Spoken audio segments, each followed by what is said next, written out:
गोविंदा गोपाल तेरा भज राधे गोविंदा गोपाल तेरा प्यारा नाम है। भज राधे गोविंदा गोपाल तेरा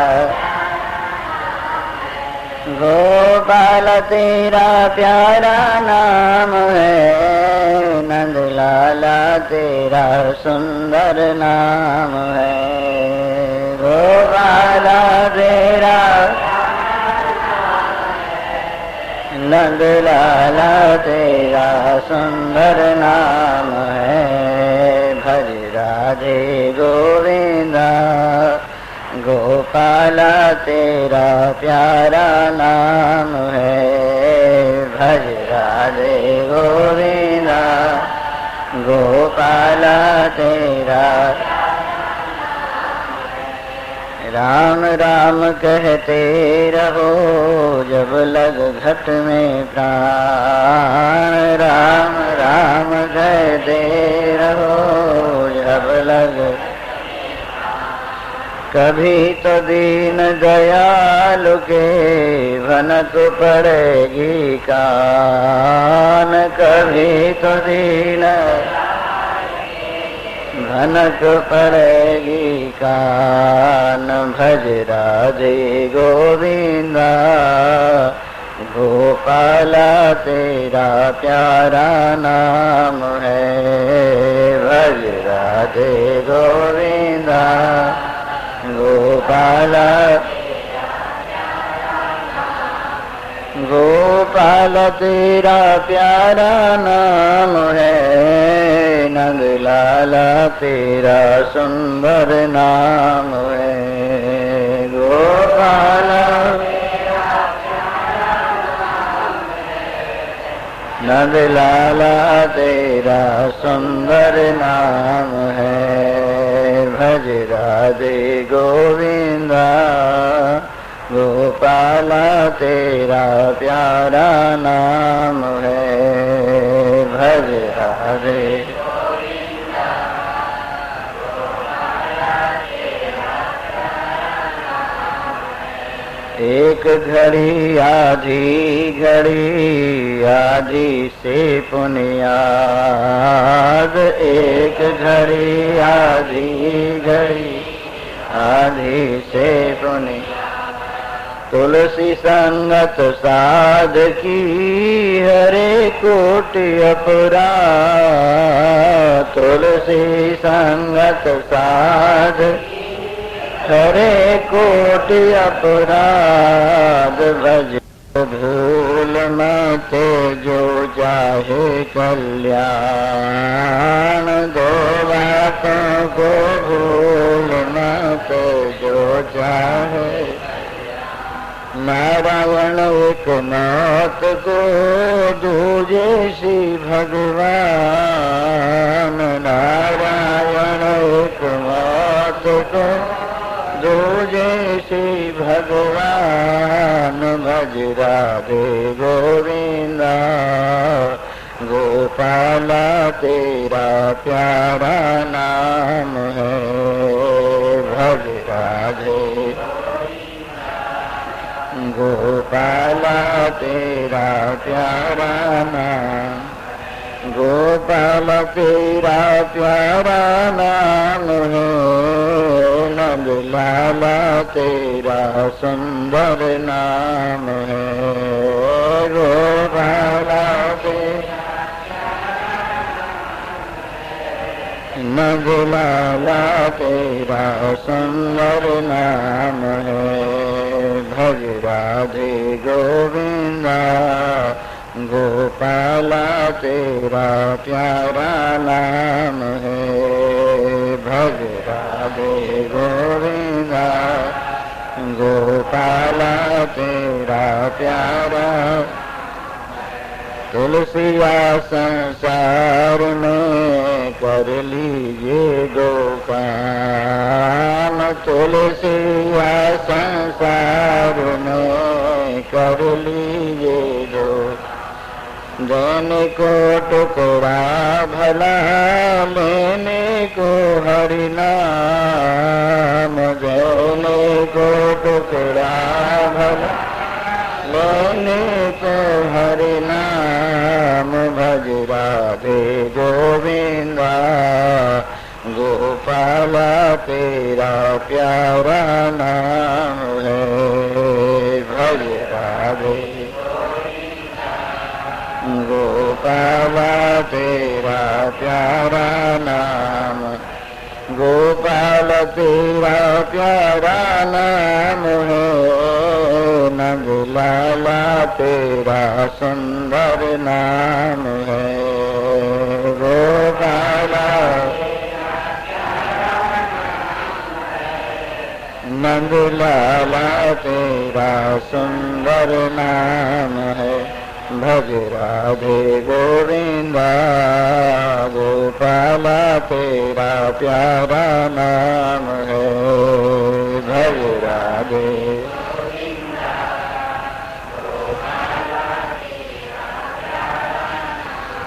पर धन मिट्टी जानिए पर तेरिया मात समान, पर धन मिट्टी जानिए पर तेरिया मात। इतने में हरि नाम मिले तुलसीदास जमान, इतने में हरि नाम मिले तुलसीदास जमान। भज राधे गोविंदा गोपाला तेरा प्यारा नाम है। भज राधे गोपाला तेरा, भज राधे गोविंदा गोपाला तेरा प्यारा नाम है। भज राधे गोविंदा गोपाला। तुलसिया संसार में कर लीजिए दो काम, तुलसिया संसार में कर लीजिए दो। देने को टुकड़ा भला लेने को हरि नाम, देने को टुकड़ा भला लेने को। भज राधे गोविंदा गोपाला तेरा प्यारा नाम है। भज राधे गोविंदा गोपाल तेरा प्यारा नाम है। नंदलाला तेरा सुंदर नाम है। गोपाला नंदलाला तेरा सुंदर नाम है। भज राधे गोविंदा गोपाला तेरा प्यारा नाम है। भज राधे गोविंदा गोपाल तेरा प्यारा नाम है। नंदलाला तेरा सुंदर नाम है। गोपाला नंदलाला तेरा सुंदर नाम। भज राधे गोविंदा गोपाला तेरा प्यारा नाम है। भज राधे गोविंदा गोपाला। बोलो कृष्ण भगवान की जय। सियावर रामचंद्र महाराज की जय। उमापति महादेव की। पवन सुत हनुमान की जय। बोलो भाई सब संतन की।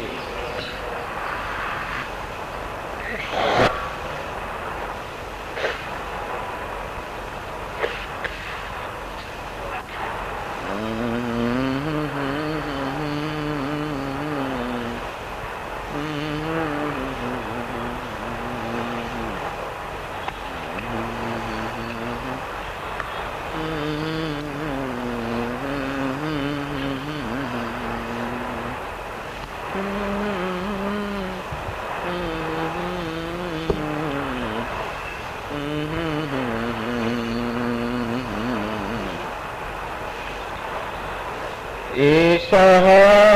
देवः स परमः पूज्य एष सदा सताम् पूजनं ध्यानमेवान्तरो नान्यदस्त्यस्य पूजनम् तस्मात् त्रिभुवनसारं त्रिभुवनाधारं नित्यं ध्यानेन पूजयेत् चिदरूपं सूर्यलक्षाभं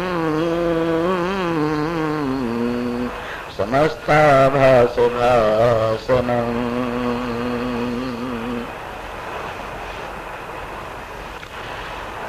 उपस्थित भाग्यवान श्रोतावृंद, कल आत्म पूजन की बात, सबसे बड़े देव पूजन की बात आपके सामने रखी गई थी और उसमें पहले स्नान की बात हुई। स्नान कराते हुए करते हुए इस देव का सबसे पहले शरीर रूपी मैल को उतार देना चाहिए, क्योंकि शरीर रूपी मैल इसकी वास्तविकता को ढके हुए है। और आप जानते हैं शरीर एक ही नहीं है, शरीर तीन है। जो दिखाई दे रहा है वो स्थूल शरीर है और इसके अंदर जो इसकी क्रिया का हेतु है वो सूक्ष्म शरीर है और उसके अंदर भी एक शरीर और है जिसको कारण शरीर कहते हैं। ये तीनों प्रकार के शरीर मैल रूप ही हैं, क्योंकि जो भी वस्तु अपने आप का आवरण बनती हो, जो भी वस्तु अपने आप को ढकती हो, वो सब मैल ही कहलाती।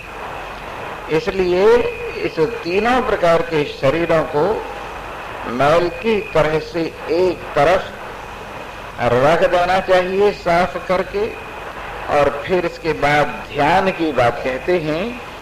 एषः देवः स परमः पूज्यः एष सदा सताम्। सज्जन पुरुषों के लिए, अधिकारी पुरुषों के लिए, जिज्ञासु पुरुषों के लिए, मुमुक्षु पुरुषों के लिए ये परम देव आत्मदेव ही सबसे अधिक पूज्य है, क्योंकि इसी की पूजा से बंधनों की निवृत्ति होती है। बंधन क्या है हम आपको कई बार बता चुके हैं। अज्ञान ही वास्तव में बंधन का कारण है। अज्ञान से व्यक्ति कुछ का कुछ समझता है और कुछ का कुछ समझकर इसकी ऐसी दुर्गति होती है, जैसे महाराज युधिष्ठिर के सभा भवन में जिस समय दुर्योधन का प्रवेश हुआ, दुर्योधन देखने लगा जो मैं दानव का बनाया हुआ था, तो उसे जल में थल और थल में जल दिखाई दिया। जहाँ दीवार थी वहाँ दरवाजा दिखाई दिया, जहाँ दरवाजा था वहाँ दीवार दिखाई दी। और इस प्रकार से कहीं तो वो थल समझकर जल में डूब गया और कहीं जल समझकर थल में ही कपड़े ऊपर को करने लगा, कहीं दीवार समझकर सहारा लेने के चक्कर में नीचे गिर गया और कहीं दरवाजा समझकर दीवार में से पार निकलना चाहा तो सिर फड़वा लिया। उसकी ऐसी स्थिति को देखकर द्रौपदी और भीम जो ये तमाशा देख रहे थे, उन्होंने हंसा और हंसकर कहा, अंधों के अंधे ही पैदा होते। इस प्रकार से ये बाक बाण दुर्योधन को ऐसा चुभा, ऐसा लगा कि वो इसका बदला लेने के लिए उपाय करता रहा और उसके उपाय के फल स्वरूप जब द्यूत क्रीड़ा हुई तो द्रौपदी को हारने के बाद जब पांडव लोग हार गए तो दुर्योधन ने कहा इसको नंगा कर दो। दुशासन उसका चीर उतारने लगा और कर्ण भी कहने लगा हाँ इसको नंगा कर दो, क्योंकि कर्ण भी उसके द्वारा बाक बाणों द्वारा एक बार बेधित हुआ था। जिस समय द्रौपदी का स्वयंवर हो रहा था पांडवों ने तो ब्राह्मणों का वेश बनाकर अपने आप को छिपा रखा था और वो लाक्षा भवन से निकल के अपने दिन काट रहे थे, वो भी वहां मौजूद थे और कर्ण भी विराजमान था। तो जब मीन बेधने की बात आई तो कर्ण ने धनुष बाण उठाया और कहा कि मैं इस मीन को बेधे देता हूं। लेकिन द्रौपदी ने कहा, कर्ण तुम अपने धनुष बाण रख दो, तुम्हारी जाति पाति का कुछ पता नहीं है, लोग तुम्हें सूत पुत्र नाम से जानते हैं, अगर तुमने मीन का बेधन कर भी दिया तो भी मैं तुम्हारे साथ शादी नहीं करूंगा। इस प्रकार से कर्ण भी द्रौपदी के द्वारा बाघ बाण से बेधा हुआ था, इसलिए उसने भी सपोर्ट की, मदद की, सहायता की और कहा इसको नंगा कर दो। लेकिन भगवान श्री कृष्ण की कृपा से वो नग्न तो न हो सकी, परंतु महाभारत की जड़ वहीं से जम गई उस मैं दानव के भवन से। इस प्रकार से व्यक्ति इस संसार के अंदर जहाँ जल है वहां थल देखता है और जहाँ थल है वहां जल देखता है और इसी चक्कर में सारी जिंदगी भटकता फिरता है। जहाँ परमात्मा का भाव होना चाहिए वहां संसार देखता है, जहाँ संसार का भाव होना चाहिए वहां परमात्मा देखता है और इस प्रकार कई जिंदगियों से भटकता हुआ चला रहा है।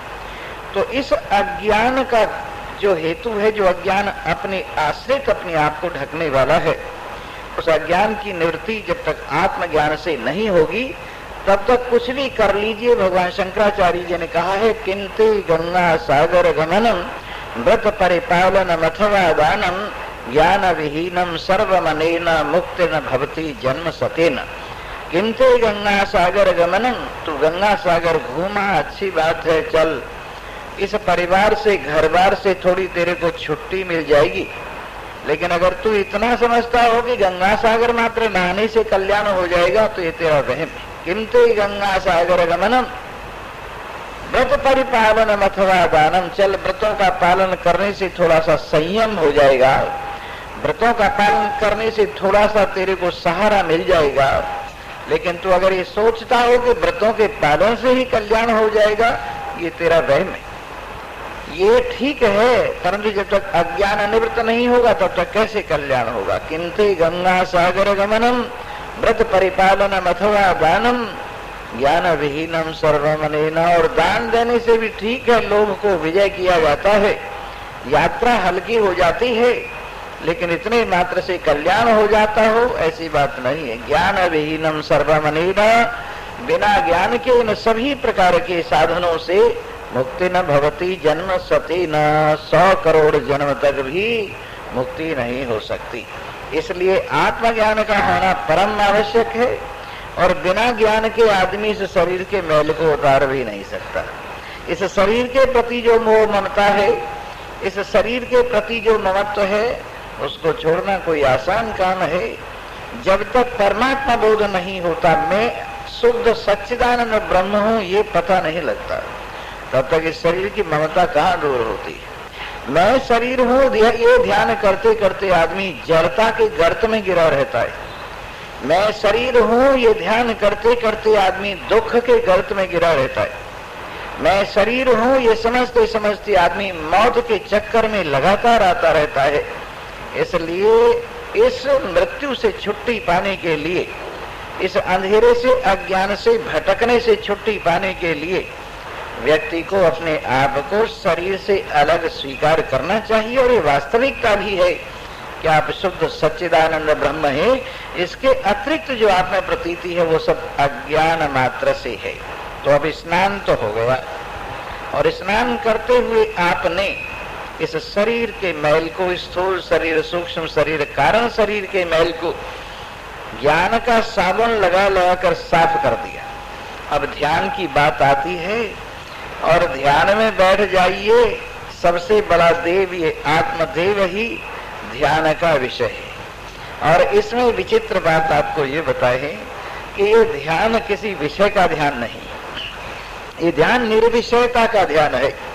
आदमी को कई जिंदगियों से ये अभ्यास हो रहा है कि वो ध्यान के नाम पर आकृति अपने सामने रख लेता है, वो ध्यान के नाम पर कोई नाम अपने सामने रख लेता है, वो ध्यान के नाम से रूप कोई अपने सामने रख लेता है, चलो प्रारंभ में ध्यान लगाने के लिए ये भी अच्छा है, ठीक है, क्योंकि योग शास्त्र में स्वीकार किया है कि मन की एकाग्रता के लिए आप अपने मन चाहे इष्ट देव में या मन चाहे पदार्थ में मन लगाकर अपने मन को एकाग्र कर सकते। शुरू में तो यही कहा है ईश्वर प्रणिधानाद वा, यानी मन की एकाग्रता ईश्वर के ध्यान से होती है, प्रणव के नाम से होती है, ओम के नाम से होती है। लेकिन फिर दूसरे नंबर पर कहा यथा अभिमत ध्यानाद वा, यानी जिसको जो अभिमत हो, अच्छा लगे, जिसका मन जहां लग सके वहां अपने मन को लगाकर मन को एकाग्र करना चाहिए। इसलिए योग शास्त्र ने ये आजादी दी है कि आप अपना इष्ट देव चुन सकते हैं और आप अपने इष्ट देव के ध्यान से अपने मन को एकाग्र कर सकते हैं, लेकिन ये मन की एकाग्रता तक है। ज्ञान के लिए आपको इससे आगे बढ़ना है और फिर पहुंचना है अपने ही आप में, जो निर्विषय है, अपने से अलग कोई विषय नहीं है।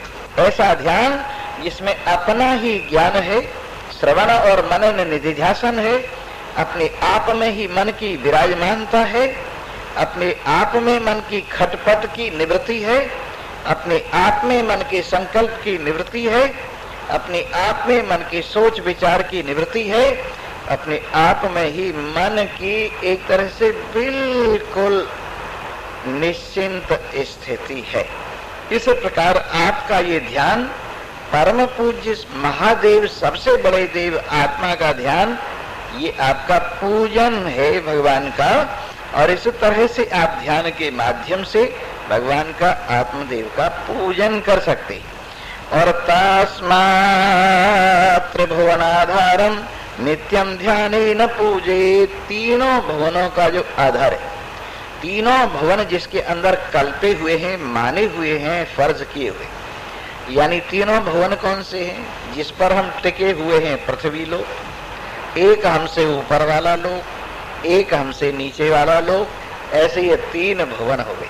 कहीं कहीं 14 भुवनों की भी कल्पना है, जिसके अंदर पृथ्वी भूलोक है, इससे ऊपर भुवरलोक है, इससे ऊपर स्वरलोक है, ओम भूर्भुवः स्वः, फिर इसके बाद में महलोक है, फिर इसके बाद में जनलोक है, फिर इसके बाद में तपलोक है, फिर इसके बाद में सत्यलोक है।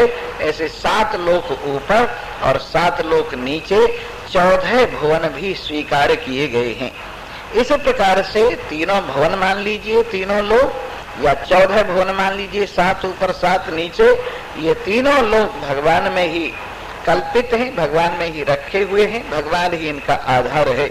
ऐसा समझकर जो तीनों लोकों का आधार है, तीनों लोग जिस पर टिके हुए हैं, तीनों लोग जिससे प्रकट होते हैं, तीनों लोग जिससे जीवन लेते हैं, तीनों लोग जिसमें वापस चले जाते हैं, ऐसा नित्य निरंतर देश काल वस्तु की सीमा से असीम परमात्मा देव, उसको अपने आत्म रूप से ध्यान करते हुए ध्यान के माध्यम से पूजन कीजिए। अब इसमें आपको कोई विशेष सामग्री बाहर की नहीं चाहिए, केवल मन की एकाग्रता होनी चाहिए अपने आप में, मन की एकाग्रता होना चाहिए मन के मूल निर्विकल्प परमात्मा में।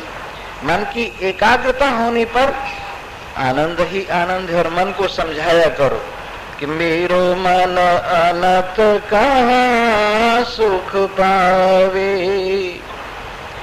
हे मेरे मनसा राम, तुम अपने मूल जहाँ से तुम प्रकट हुए हो, जहाँ से तुम सत्ता स्फूर्ति ले रहे हो, उन परमात्मा से यदि भटक कर इस संसार के चक्र में चले भी गए और शब्द स्पर्श रूप रस गंध की गलियों में धक्के भी खाते फिरे, तो भी तुम्हें कहीं चैन नहीं मिलेगा। तुम शब्द का थोड़ी देर के लिए भोग लगाकर जरा सी एकाग्रता में आनंद का आभास तो ले सकते हो, पर आनंद की प्राप्ति नहीं होगी, वहां से भी तुम उसको फेंक दो। ऐसे स्पर्श रूप रस गंध के पीछे पड़कर तुम लोग थोड़ी देर के लिए चैन तो पालोगे और आनंदाभास की प्रतीति भी होगी, लेकिन फिर भी उनको तुम अनुभव कर कर के फेंक दोगे मनसाराम। इसलिए जहां से तुम उठे हो, जहां से तुम उड़े हो, उसी आधार में वापस आओ। तो ही तुम्हारा कल्याण है, इस भटकने में तुम्हारा कल्याण नहीं। मेरे मित्रों, ऐसा हुआ है, एक बार गंधर्व देश में एक व्यापारी रहता था। गंधर्व देश, गांधार देश कहाँ है, जिसको आजकल अफगानिस्तान कहते हैं, इसी का नाम गांधार देश है, जिसको मोटी भाषा में कंधार कहते हैं। वो पहले हिंदुस्तान के साथ था, हिंदुस्तान के साथ एक रूप था, लेकिन धीरे धीरे आज जैसे पाकिस्तान कट गया है, वैसे गांधार देश भी, अफगानिस्तान भी हिंदुस्तान से अलग हो गया। आपको आश्चर्य होगा, ईरान भी किन्हीं दिनों चंद्रगुप्त मौर्य के जमाने में, अशोक के जमाने में हिंदुस्तान का हिस्सा रहा है, लेकिन वो भी समय की क्रूर गति से हिंदुस्तान से अलग हो गया। गांधार देश बहुत सुंदर श्रेष्ठ देश माना जाता है। वहां पर बहुत सुंदर खेती होती है, तरह तरह के मेवे वहां पर होते हैं, और वहां पर बड़े सुखी लोग हैं। तो गांधार देश में बड़े आनंद से रहता था। लेकिन कुछ ठगों ने उसको पकड़ लिया और पकड़कर उसकी आंखों पर पट्टी बांध दी और उसके हाथ और पैर बांध करके उसको किडनैप कर लिया, उसको चुरा लिया, उठा लिया और उसको लाकर पांचाल देश में, जिसे पंजाब कहा जाता है, जिसके अंदर 5 नदियां बहती, इसलिए वो पंज आब 5 जल वाला कहलाता है। वो नदियों के नाम है सतलज, ब्यास, रावी, चुनाव, झेलम। ये 5 नदियां हैं जो पंजाब में बहती है, इसलिए उस पंजाब देश में लाकर इसको पटक दिया। और दूसरा मैं तात्पर्य और बताता चलूं, गांधार देश परमात्मा का नाम है, गांधार देश अपने स्वरूप का नाम है, गांधार देश सच्चिदानंद स्थिति का नाम है, जहां पर समता है, शांति है, चैन है, आनंद है। फिर इस मोह के घनघोर ठग ने, इस अज्ञान के घनघोर ठग ने इस जीव की आंखों पर पट्टी बांधकर इसको हाथ पैर, इसकी क्रिया शक्ति और गमन शक्ति का निरोध करके इसको पांचाल देश माने पंजाब देश में, जहां 5 विषयों की नदियां बहती, शब्द स्पर्श रूप रस गंध की जहां पर नदियां बहती है, वहां पर लाकर पटक दिया है। और अब ये बेचारा यहाँ विदेश में आकर, जिसकी ज्ञान शक्ति अपहरण कर ली गई, ज्ञान शक्ति पर पर्दा पड़ा हुआ है, आंखें बंधी हुई हैं, जिसकी क्रिया शक्ति हाथ भी बंधे हुए हैं, जिसकी गमन शक्ति पैर भी बंधे हुए हैं, बेचारा लुढ़कता पुढ़कता दुखी हो रहा है। इतने भी एक महान पुरुष आते हैं और इसकी दुर्दशा को देखते हैं, तो पहले इसकी आंखों की पट्टी खोल देते हैं, फिर इसकी क्रिया शक्ति और गमन शक्ति पर से पट्टियां, रस्सियां हटा देते, ये भी आजाद हो जाता है, इसको रोशनी मिल जाती है, इसमें चलने की शक्ति आ जाती है, इसमें करने की शक्ति आ जाती है। तो ये कहता है मुझे मेरा देश चाहिए, मैं अपने देश में जाना चाहता हूँ। तो उसको महान पुरुष बताते हैं कि तू अबाउट टर्न हो जा, जिधर तेरा मुंह है उधर अपनी पीठ कर ले, और जिधर तेरी पीठ है उधर अपना मुंह कर ले। और जब अबाउट टर्न हो जाता है, चल देता है ये, तो सबसे पहले इसको एक देश मिलता है जिसके अंदर 5 भूतों का डेरा है। ये पूछता है ये क्या मेरा देश है? तो भूत पुकार कर कहते नहीं, ये तेरा देश नहीं है, ये हमारा देश है, इसको भूत नगरी कहते। ये भूत नगरी शरीर ही है। फिर इसके बाद ये और आगे बढ़ता है तो फिर एक नगरी इसको दिखाई देती है जिसके अंदर दीवे चमक रहे, जिसके अंदर रोशनी चमक रही है। उनसे पूछता है भाई तुम लोग कौन हो? कहने लगे हम लोग देव लोग हैं और ये देव नगरी है। तो सूक्ष्म शरीर जिसके अंदर 5 ज्ञानेंद्रियों के देवता, 5 कर्मेंद्रियों के देवता और 4 अंतःकरण के देवता निवास करते हैं, इसको देवनगरी माना गया है। जब ये देवनगरी में आ जाता है तो और आगे बढ़ता है, फिर इसको एक नगरी अंधेर नगरी मिलती है। अविद्या का नाम, माया का नाम अंधेर नगरी है। जब ये अंधेर नगरी में पहुंचता है तो वहां से अपने साक्षी भाव को, दृष्टा भाव को अनुभव करता है और देखता है ये अंधेरा भी जिससे प्रकाशित हो रहा है, इस अंधेरे को भी जो जान रहा है, जो अंधेरे का भी आधार है, वो मेरा आत्मदेव सच्चिदानंद ब्रह्म है। और ये अपनी नगरी में पहुंच जाता है और आनंदित हो जाता है। तो ये आप जिस जगह पर लाकर पटक दिए गए हैं वो कोई नहीं, पांचाल देश ही उसका नाम है, यही पंजाब संसार। और यहाँ से हम लोग प्रयास करते हैं कि आपको उठाकर आपके देश की ओर ले जाया जाए और आपके देश में पहुंचा दिया जाए। सो मेरे मित्र, आओ अपने देश को याद करो और अपने देश की ओर जो आपका अपना स्वरूप है, इसमें चलकर नहीं जाना है, इसमें समझने की बात है। जैसे एक आदमी अपने ही घर में स्वप्न देख रहा है और अपने ही घर में स्वप्न देखते देखते अपने घर से दूर चला गया है, करोड़ों माइल दूर किसी विदेश में, लाखों माइल दूर किसी विदेश में जाकर कष्ट पर कष्ट उठा रहा है। अपने घर की याद आ रही है, अपने घर के सुख याद आ रहे हैं, अपने घर की आजादी याद आ रही है, अपने घर का आनंद याद आ रहा है। तो इतने में इसकी जब आंखें खुल जाती हैं, आंख खुलते ही अपने घर अपने देश में पहुंच जाता है। इस प्रकार से जैसे आंख खुलने पर स्वप्न में भटकने वाले व्यक्ति को अपना देश अपना घर मिल जाता है, वैसे ही अज्ञान में भटकने वाले इस व्यक्ति को जब आंखें खुल जाती और महान पुरुष को जगा देते। कैसी आंखें बंद हुई है कि मोह निशा सब शोभन हारा, देखें स्वप्न अनेक प्रकारा, एहि निसी जामिनी जागहि जोगी, परमार्थ पर पंच वियोगी। ये सारा संसार मोह की घनघोर रात्रि में सो रहा है और सो ही नहीं रहा है, संसार का स्वप्न देख रहा है। ये मेरा शरीर है, ये मेरा धन दौलत है, ये मेरे बाल बच्चे हैं, ये मेरी इज्जत आबरू है, ये मेरा संसार है, स्वप्न देख रहा है। इस घनघोर मोह की रात्रि में कोई कोई जागता है। अरे जन्म जन्मांतर से तुमने पुण्य किए हैं, तब तुमको मनुष्य शरीर मिला है और इस मनुष्य शरीर में भी ये पुण्यों का ही प्रताप है जो आप में भव सागर से पार होने की इच्छा, जिसको मुमुक्षुता कहते हैं, वो जागृत हुई है। और मुमुक्षुता जागृत होने पर भी ये भी अत्यंत सौभाग्य की बात है, पुण्यों का शुभ फल है कि जो पार ले जाने वाले, आत्मज्ञान प्रदान करने वाले महान पुरुषों से मुलाकात हुई। भगवान शंकराचार्य जी ने कहा संसार में ये तीन चीज दुर्लभ हैं, मनुष्यत्वम, मुमुक्षत्वम, महापुरुष संशय। एक तो मनुष्य शरीर मिलना बड़ा मुश्किल है, फिर इसके बाद हृदय में भवसागर से पार होने की, दुख सागर से पार होने की, मुक्ति की इच्छा, मुमुक्षता, ये भी बड़ी मुश्किल है। और ये सब होने के बाद महान पुरुषों का साथ जो आत्मज्ञान प्रदान करते हुए इसको भवसागर से पार ले जाते हैं, ऐसे संतों का मिलना भी कोई आसान बात नहीं है। अब ये तीनों चीज, ये दुर्लभ साज सुलभ कर पावा।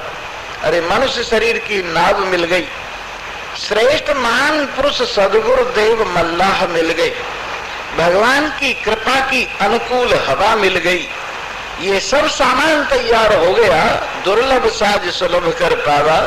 अब इतना सब कुछ होने पर भी आदमी भवसागर से पार न हो तो वो कृत निंदक है, वो कृतज्ञ है, भगवान के एहसानों को भूल जाने वाला है। उनकी गति वेद में लिखी है, असुरिया नाम ते लोका अंधेर तमसावृता तांस्ते प्रेत्या विगच्छन्ति ये के आत्महनोजना। जो आत्महंता लोग हैं, अपने आप का हनन करने वाले लोग हैं, अपने आप को दुख के गड्ढे में डालने वाले लोग हैं, अपने आप को मौत की सूली पर निरंतर चढ़ाने वाले लोग हैं, ऐसे लोग सचमुच उन्होंने कौन सा ऐसा पाप है जो नहीं कर लिया। ऐसे लोग असुरिया नामत लोग का जो आश्रय लोग हैं, जहाँ पर मोह का घनघोर अंधेरा रहता है, अंधेर तमसावृता तांस्ते पवित्र अभिगच्छन्ति, शरीर छोड़कर उन्हीं लोगों को वो प्राप्त होते ही जिन्होंने अपने कल्याण का उपाय नहीं किया, जिन्होंने मनुष्य शरीर पाकर भी भवसागर से पार होने का प्रयास नहीं किया, जिन्होंने सत्संग में जाकर महान पुरुषों का ज्ञान नहीं सुना, जिन्होंने अपने आप का बोध प्राप्त करके अपने आप की शरण ग्रहण नहीं की, जो अपने आलम्बन पर स्वावलंबन पर नहीं खड़े हुए, ऐसे व्यक्ति कृतज्ञ हैं और उनको दुख उठाना पड़ता है। इसके लिए और एक वेद में मंत्र है, अन्यथा संतम आत्मानं अन्यथा प्रतिपद्यते किन्न तेन कृतं पापम चोरेण आत्मापहारेण। दुनिया में सब तरह की चोरी करने वाले ही एक आदमी धन की चोरी करता है, उसको सजा होती है, जेल की कोठरी मिलती। एक आदमी वस्त्रों की चोरी करता है, आभूषणों की चोरी करता है, उसको भी सजा मिलती। इस तरह से तरह तरह के क्राइम हैं और उन सब की सजा है। लेकिन सबसे बड़ा क्राइम, सबसे बड़ा अपराध अपने आप की चोरी। अपने आप की चोरी कितना बड़ा अपराध है कि जिस अपराध के फल स्वरूप 84 लाख शरीरों की कोठरियां कारावास रूप से मिली।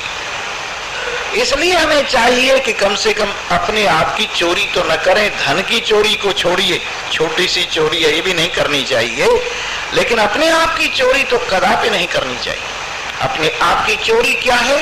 अन्यथा संतम आत्मानम अन्यथा प्रतिपद्यते। है तो आत्मा और तरह का, पर समझ लिया है और तरह का। आत्मा सत्य है पर असत्य समझ लिया है। आत्मा ज्ञान स्वरूप है, चेतन है, पर जड़ समझ लिया है। आत्मा आनंद स्वरूप है पर दुख रूप समझ लिया है। आत्मा एक है पर अनेक समझ लिया है। आत्मा निर्विकार है पर विकार रूप समझ लिया है। ऐसे अन्यथा संतम आत्मानम अन्यथा प्रतिपद्यते। आत्मा है तो और तरह का, पर समझ लिया है और तरह का। किन्न तेन कृतं पापम चोरेण आत्मापहारेण। उस आदमी ने कौन सा ऐसा पाप नहीं कर लिया है जिसने अपने आप की चोरी कर ली।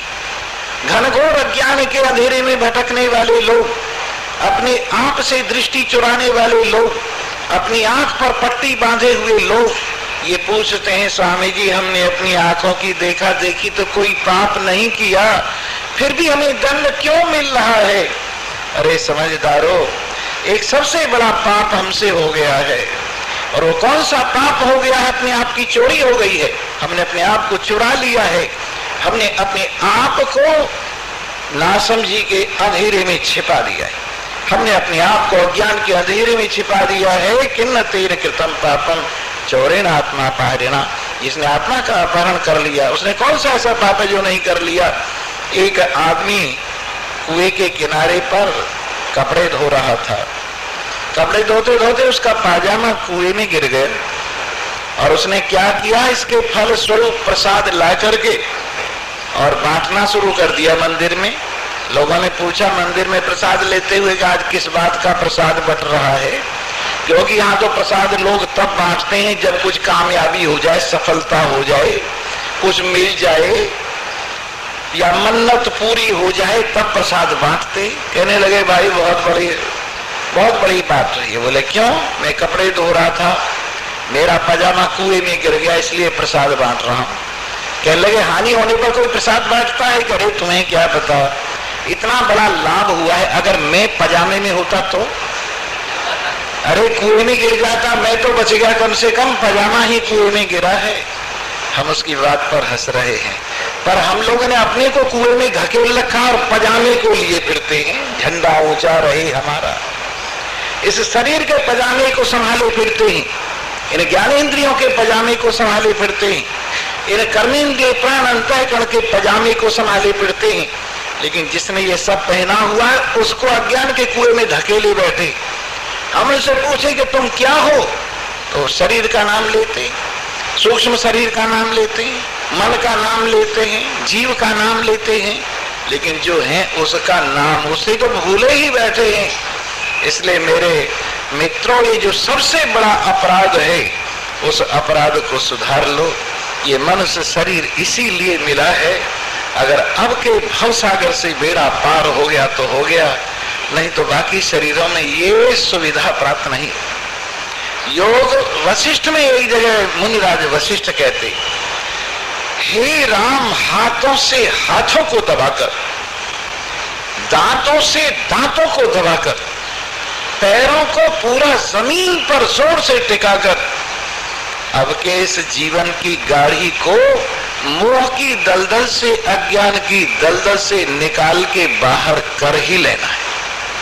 जैसे हम किसी चीज पर जोर लगाते हैं तो दोनों हाथ दबाते हैं इस तरह से और दोनों दांत दबाते हैं ऊपर नीचे वाले इस तरह से और फिर पैर दबाते हैं और इस प्रकार से उस चीज को बाहर निकाल ले जाते हैं। इसलिए मेरे मित्रों, हाथ से हाथ दबाकर, पैरों को जमीन पर पूरा टिकाकर और दांतों से दांत दबाकर पूरा जोर लगाओ और अब के इस जीवन की गाड़ी को परमात्मा देव रूपी किनारे पर, स्वस्वरूप रूपी किनारे पर पहुंचा दो। इस अज्ञान की, मोह की दलदल से अगर आपने बेड़ा पार नहीं किया तो फिर से मनुष्य शरीर नहीं मिलेगा। मेरे मित्रों, ये काम आपको करना है, अपना काम है, अपनी आप करोगे तभी बात बनेगी। दूसरों के सहारे पर रहने वालों के कभी काम नहीं बनते। एक आदमी का खेत, अरहर का खेत, जिसे तोड़ बोलते हैं, जिसकी दाल होती है तोड़ की दाल, वो खड़ा हुआ था। वो खेती जो थी वो सूखने लग रही थी, पक गई थी और उसके अंदर बड़े बड़े उसके पेड़ होते हैं। एक छोटे से पक्षी ने अपना घोंसला रखा हुआ था एक पेड़ के अंदर, उसमें 2 बच्चे भी उसके अंदर से बाहर निकल आए थे। तो किसान आया और उसने देखा खेत को और कहने लगा, बिगड़ गया खेत, सत्यानाश हो गया, कल को मैं अपने रिश्तेदारों को बुलाकर इस खेत को जरूर काट लूंगा। शाम को पक्षी आए, बच्चों ने कहा, माताजी पिताजी कल को ये खेत कट जाएगा, चलो हम यहाँ से कहीं। अपना पुरुषार्थ जागृत हो गया है, उसके अंदर अपनी महिमा जागृत हो गई है। कथा और इस विषय में है। समुद्र के किनारे पर टिट्टिव पक्षी एक होता है जो पानी के किनारे अंडे रखता है। तो टिट्टिव एक पक्षी जिसको टटीरी बोलते हैं, उसने अंडे रखे हुए थे। समुद्र आया और लहरों से अपने अंदर ले गया अंडों को। 1 बार, 2 बार, 3 बार, 4 बार यही प्रक्रिया हुई तो उन पक्षियों को क्रोध आ गया। कहने लगे, ये तो सत्यानाश कर देगा, हमारा वंश ही नहीं चलेगा, 4 बार हमारे अंडे बहा कर ले गया है। चलो इस दुष्ट को दंड देते हैं और इसको सुखा के रख देंगे। दोनों मियां बीवी लग गए, इधर से धूल अपनी चोंच में उठाएं और समुद्र में डाले और उधर से पानी लाएं और उस खुशकी में डाल दें। शाम हो गई, शाम को थोड़ा सा चुग्गा लेके सो जाएं। कितने ही दिन हो गए इस प्रक्रिया में। महर्षि अगस्त वहां को पहुंच गए। महर्षि अगस्त ने उनको देखा, कहने लगे, क्यों भाई, क्या बात है, क्या चक्कर है, ये क्या कर रहे हो तुम? धूल ले जाके समुद्र में डालते हो, समुद्र में से पानी निकाल करके बाहर डालते हो। कहने लगा, हुजूर हमें किसको सुखाना है। उनको हंसी आ गई, अरे तुम छोटे छोटे पक्षी हो, इस समुद्र को सुखा दोगी? वो पक्षी कहने लगे, ऋषि राज आप नास्तिक हैं, हमारे शरीर को देख रहे, हमारी आत्मा को नहीं देख रहे, शरीर को देख रहे, हमारी हिम्मत को नहीं देख रहे, शरीर को देख रहे, हमारे पुरुषार्थ को नहीं देख रहे हैं। अरे ये शरीर निबट जाएगा, फिर हम लगे रहेंगे, फिर दूसरा शरीर मिलेगा, फिर हम लगे रहेंगे और इस समुद्र को दंड देकर सुखाकर ही दम लेंगे। महर्षि अगस्त ने कहा, मैं हाथ जोड़ता हूं तुम्हारे पुरुषार्थ को, मैं हाथ जोड़ता हूं तुम्हारे ज्ञान को। सचमुच शरीर की दृष्टि से आत्मा की माप नहीं, सचमुच शरीर की दृष्टि से पुरुषार्थ की माप नहीं, सचमुच शरीर की दृष्टि से श्रद्धा की माप नहीं, सचमुच शरीर की दृष्टि से सामर्थ्य की माप नहीं है, निश्चय की दृष्टि से सामर्थ्य की माप है। लो ये काम मैं तुम्हारा किए देता हूं और समुद्र को उठाकर 3 चुल्लुओं में पान कर। समुद्र कहने लगा, बाबा ये क्या हो गया? हाथ जोड़े आकर और कहा, मुझे आजाद कर दो कि पहले अंडे रख उसके यहाँ लाके। तब जाकर अंडे वापस किए समुद्र ने और तब उन्होंने, कहते थे, लघु शंका के रास्ते से बाहर निकाल दिया। तब से समुद्र खारा हुआ पड़ा। इस प्रकार से पुरुषार्थ ऐसी चीज है। तो आप शरीर की ओर मत देखिए कि मेरा शरीर बुढ़ा हो गया है, आप शरीर की ओर मत देखिए कि मैं कमजोर हो गया हूं। ये शरीर की ओर मत देखिए आंखों से कम दिखाई देता है, ये शरीर की ओर मत देखिए कानों से कम सुनाई देता है, ये शरीर की ओर मत देखिए पैरों से चलने में दिक्कत होती है, ये शरीर की ओर मत देखिए कि बैठने में दिक्कत होती है। निश्चय को पक्का कीजिए, धारणा को पक्का कीजिए। आप रोजाना सत्संग में आइए, रोजाना अपने आप का ज्ञान श्रवण कीजिए, रोजाना अपने आप की पूजा कीजिए। निश्चय पूर्वक आपके बेड़े पार हो जाएंगे, क्योंकि शरीर से बेड़े पार नहीं, मन से बेड़े पार होते, निश्चय से बेड़े पार होते। तो इस प्रकार से इस मोह की निशा में जो ये जीव अनेक जन्मों से सोता हुआ चला आ रहा है, जब इसके पुण्य जागृत होते हैं, भगवत कृपा होती है, संतों की कृपा होती है, तो इस मोह की निशा से कोई कोई योगी जागता है जो इसे रात से अपनी आंखें खोलता है। और जब जाग जाता है तो कैसी स्थिति होती है? जानिए तब ही जीव जग जागा, जब सब विषय विलास विरागा। ये जीव समझिए तभी जाग गया है जब इसका मन सारे विषय विलासों से उदासीन हो जाए, किसी में भी मन अटक कर न रहे। भोजन को खा जाओ पर कहीं भोजन आपको न खा जाए, ध्यान रखना। नहीं समझ में आई होगी बात? भोजन को आप खा जाओ, खाकर निपटा दो, पर अगर भोजन का हर वक्त चिंतन करते रहो और भोजन दिमाग में ही बैठा रहे तो भोजन आपने नहीं खाया, भोजन ने आपको खा लिया। इसलिए भोजन कर लो, भोजन को खा जाओ, लेकिन भोजन का चिंतन मत करो, भोजन का ध्यान मत करो, भोजन को सिर पे मत रखो, भोजन को खा के निपटा दो। इसलिए ज्ञानवान भोजन करता है और अज्ञानी भोजन का भोजन हो जाता है। इसीलिए ज्ञानी के लिए कहा है भोगा न भुंगता वही में भुंगता। भोग नहीं भोगे गई, भोगों ने हमको भोग लिया। खाना नहीं खाया गया, खाना हमको खा गया।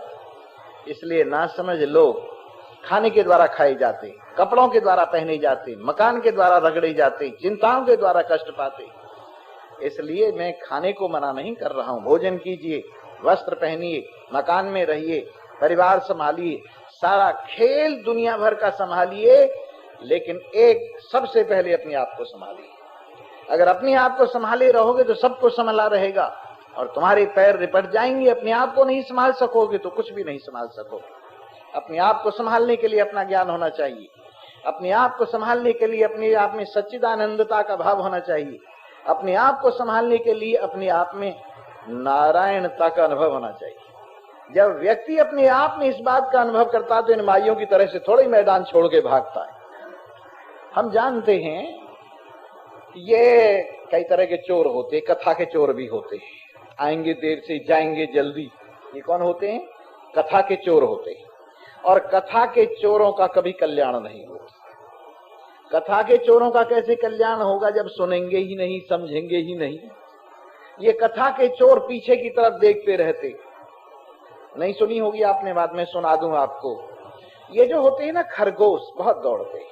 कुत्ता जब पीछा करता है खरगोश, ससाओं का, ससा जिसको बोलते हैं, रैबिट जिसको बोलते हैं अंग्रेजी में, उसका कुत्ता लोग बहुत पीछा करते हैं और वो दौड़ता बहुत है। लेकिन एक दोष है उसमें, पीछे की तरफ देखता जाता है, रुक रुक के पीछे की तरफ देखता जाता है, इसलिए कुत्तों से पकड़ा जाता है, अपनी बिल तक नहीं पहुंच सकता।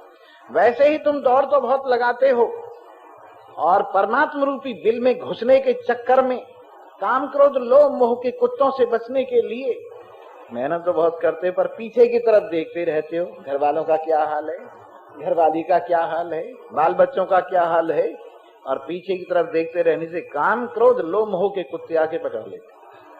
और एक बात मैं आपको सुनाऊंगा, ये संसार की मान बढ़ाई के ऊपर है, क्योंकि आदमी इस मान बढ़ाई के चक्कर में बड़ा है। भजन करेगा तो भी चाहेगा मेरा सम्मान हो, दान देगा तो भी सोचेगा मेरा सम्मान हो, जो भी काम करेगा इस सम्मान की इच्छा से करेगा कि मुझे कुछ पदवी मिले, कुछ बड़ा हो जाऊं मैं।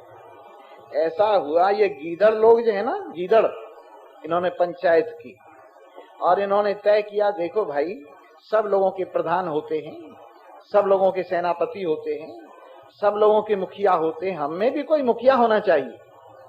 खैर साहब, एक गीदड़ को चुन दिया गया वोटों से और उसको उसकी पूंछ पर पट्टा बांध दिया जिससे कि लोग समझ लें कि ये प्रधानमंत्री आ रहे हैं या राष्ट्रपति आ रहे हैं या मंडलेश्वर आ रहे हैं।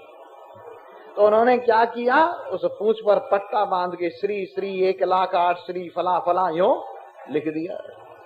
अब जनाब जो कोई गीदड़ देखे वही नमस्कार करे, जो कोई गीदड़ देखे वही नमस्कार करे। गीदड़ी भी खुश होवे कि हमारी पतिदेव, पट्टेधारी पतिदेव, आनंद से देखो कितना हमारा सम्मान हो रहा है। एक दिन कुत्ते पीछे पड़ गए, गीदड़ी कहने लगी बड़े बदतमीज लोग हैं ये, किस तरह से पेश आ रहे हैं, इनको पता नहीं है कि हम गीदड़ों के सरदार हैं। गीदड़ कहने लगा, पर कुत्तों के सरदार नहीं है, गीदड़ों के सरदार है, ये हमारी भाषा नहीं जानते। तो गीदड़ी ने कहा फिर भागो। तो गीदड़ी भाग के बिल में घुस गई, परंतु जब गीदड़ घुसने लगा तो पट्टा उलझ गया।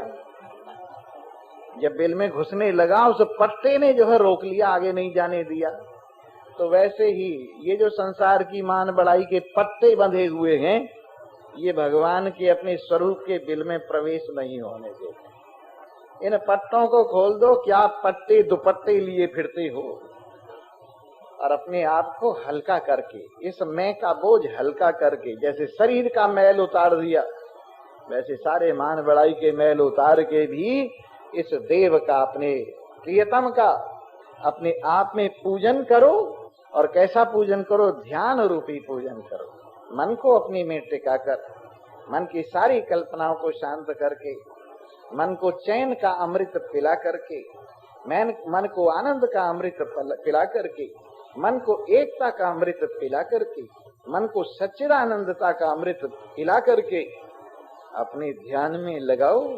और ऐसा समझो जैसे कोई ठाकुर जी की मूर्ति के सामने मंदिर में बैठा हो, वैसे आपके हृदय के मंदिर में आपका मन आपकी ओर हाथ जोड़े हुए और आपकी ज्योति में ज्योति समाये हुए, आपकी ज्ञान स्वरूपता को अपने में लिए हुए, आपकी सत स्वरूपता को अपने में लिए हुए, आपकी आनंद स्वरूपता को अपने में लिए हुए आपके साथ ऐसा मिल गया है, एक रूप हो गया है, जिसका मन अपने साथ मिल गया। फिर इससे बड़ा ध्यान और कौन सा है?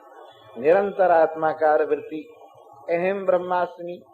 एक बार वृत्ति आई, अज्ञान भंग हो गया, फिर अज्ञान का पर्दा आया, अहम ब्रह्मास्मि, फिर अज्ञान का पर्दा आया, अहम ब्रह्मास्मि। और इस प्रकार से जब निष्ठा परिपक्व हो गई, अब कोई आवश्यकता नहीं रही, ध्यान का फल अपने स्वरूप में स्थिति, जिसको समाधि कहते हैं, वो प्राप्त हो गई। ऐसे आपका मन अपने ध्यान से युक्त हो, परंतु ज्ञान के बिना ध्यान नहीं हो। ज्ञान के बिना ध्यान भटकता है, ज्ञान के बिना ध्यान को ठिकाना नहीं मिलता है, ज्ञान के बिना ध्यान को सहारा नहीं मिलता है। इसलिए आत्मज्ञान प्राप्त करके मन को ज्ञान पूर्वक ध्यान में अपने स्वरूप में टिकाइए और अपने पूजन का भरपूर आनंद लीजिए। इन्हीं शब्दों के साथ आज का सत्संग पूरा हो रहा है। और कुर्सी वालों को कहते हैं थोड़ा कुर्सियां पीछे लगाया करो, ऐसी कोई बात नहीं, भगवान की कृपा है, आने वाले तो अभी और आएंगे, इतने तो अभी तो थोड़े ही हैं, कोई ऐसी बात नहीं है। आइए आपको एक भजन सुनाते हैं और वो भजन सुन के आप लोग अपने अपने घर जाएंगे। बल्कि कुर्सियों को पीछे कर दिया करो, चाहे बीच में जगह रह जाए, कोई फर्क नहीं पड़ता है। हमारे लिए खाली जगह भी बढ़िया है। क्यों? भरी जगह में ब्रह्म और खाली जगह में भी ब्रह्म। भरी जगह में विकारों को ओढ़े हुए ब्रह्म और खाली जगह में निर्विकार ब्रह्म। भरी हुई में सोपाधिक ब्रह्म और खाली जगह में निरुपाधिक ब्रह्म। इसलिए खाली जगह में भी वही है। जब कोई नहीं मिलता, हम अपने को ही अकेले में उपदेश देते हैं और सब जगह खाली देखते हैं कि मैं सत्य हूं, बाकी कुछ नहीं है, मैं सत्य हूं संसार में और बाकी कुछ नहीं है। खाली जगह में भी अपने आप की भरपूरता देखते हैं और यहाँ भीड़ में भी आप सब में अपने आप को देखते हैं, इसलिए यहाँ भी भरपूरता है। खाली जगह में भी भरपूरता है और भीड़ भाड़ में भी भरपूरता है, क्योंकि खाली जगह और भरपूर होना ही तो मन की उपाधि है। नहीं तो इसमें न कहीं खाली जगह न कहीं भीड़ है, अकेला ही अकेला है। इस प्रकार आइए भजन सुनिए और फिर आराम से भजन सुन के अपनी अपनी जैसी आपकी इच्छा हो, क्योंकि आजाद हो। यहाँ बैठना चाहो, स्वाध्याय करना चाहो, तुम्हारी मर्जी। अपने घर जाना चाहो, तुम्हारी मर्जी। जाके खाना खाना चाहो, तुम्हारी मर्जी। और बाकी काम धंधा करना चाहो तो तुम्हारी मर्जी।